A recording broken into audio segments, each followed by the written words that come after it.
Hey guys, it's Divest. Today I wanted to talk about guns again. One of the most persistent and common discussions from people who don't know much about guns. That is Armalite's rifle versus Kalashnikov's. Let's get into it. So this type of small arms debate had emerged a few times throughout history. A prominent example would be the Mosin Nagant versus the Mauser 98. To quickly summarize, the Mauser is better than the Mosin by every quantifiable metric. The reason for this is because Mauser made the pinnacle of small arms technology for the time. With rare exception, anyone who adopted a new bolt-action rifle after this point used the Mauser, or operated based on a sunk cost with a preceding rifle design such as the Mosin. The Russians adopted their rifle almost a decade before Mausers existed and didn't see the improvements as worth the cost. But then, because these inferior rifles were almost all domestic designs that have a specific nation associated with them, like the Mosin being Russian or the Lee Enfield being British. As a result, certain people will feel the need to create myths about these weapons, as if engineering and physics can be overruled by national chauvinism. Hence why there is enough disinformation for anyone to think that the Mosin has an advantage over the Mauser. And that's also what happened between the AK-47 and the AR-15. And if you go back through the history of Kalashnikov and Armalite, you start to see a pattern. So the AK-47 started its life during the Second World War, but the design itself wasn't economically viable for the Soviet Union until the 50s. The United States first discovered the rifle from spying on the Soviet Union in 1953, and they weren't really impressed.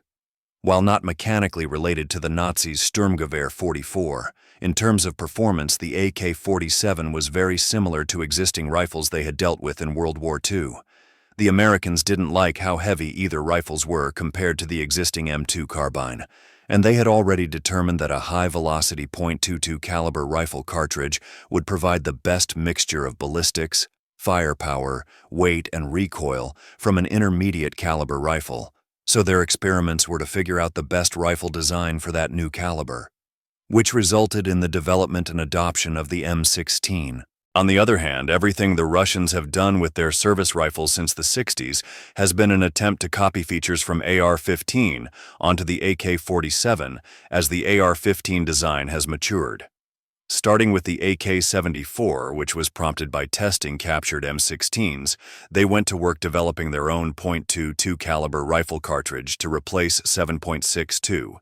In addition, the RPK-74 copied the M16 flash hider. Now the latest Russian rifles directly copy furniture from the AR-15. The only thing left of the AK is the action and some of the manual of arms. And anyone who uses guns can immediately tell the action and manual of arms on an AK are inferior to the AR-15 and derivatives like the AR-18. Things like not having a bolt hold open, so you don't have any indicator you run out until you try to shoot, and it goes click instead of bang. Or the dust cover doubling as a safety so that you can let crap into the working parts unless you have it in a position where you can't fire it. The most generous defense you could give the Russians is that they want commonality with their legacy systems, so there is less retraining involved. But Russian soldiers don't know how to operate their weapons anyways because they don't get much training. I think the more likely explanation is that they don't want to diverge too much from the AK, so that it retains the same look because it's part of their nation's aesthetics, despite being functionally inferior. A similar thing occurred in Japan. During the Meiji Restoration up through the Taisho era, the Japanese military transitioned away from using katanas towards using French and German sword designs. But the Showa military transitioned back towards using katanas because of their aesthetic connection to Japan. So one piece of the AK is the aesthetics, the other piece of what makes an AK is the mechanical principles of its action, but the AK action is mechanically inferior to the AR. To give you an example, the development of automatic rifles follows a trend of reducing the mass that moves when the rifle is cycling. The Shosha was one of the first automatic rifles, and it is a beast to shoot because of the heavy recoiling mass. The M1 Garand has much less felt recoil by comparison, due to their long-stroke gas piston being much lighter. And the M14 is mostly the same rifle, but has noticeably milder recoil thanks to its short-stroke gas piston. Finally, the AR-10 has much less recoil than the M14. Despite all four of these rifles using a similar rifle cartridge, their felt recoil is radically different thanks to the action using the energy from the cartridge more efficiently. And the AK-47 is 2 generations behind the AR-15. Its gas piston system most closely resembles the Garand. That's just one example of the mechanical inferiority of the Kalashnikov action. What that means is that even if you copy the superior manual of arms of an Armalite rifle, you're still going to be hobbled by the inferior action. As an example, something like the South Korean K2C is half a kilo heavier than the M4A1. Now, to be fair to the AK, there are some things that it can do better than an AR-15.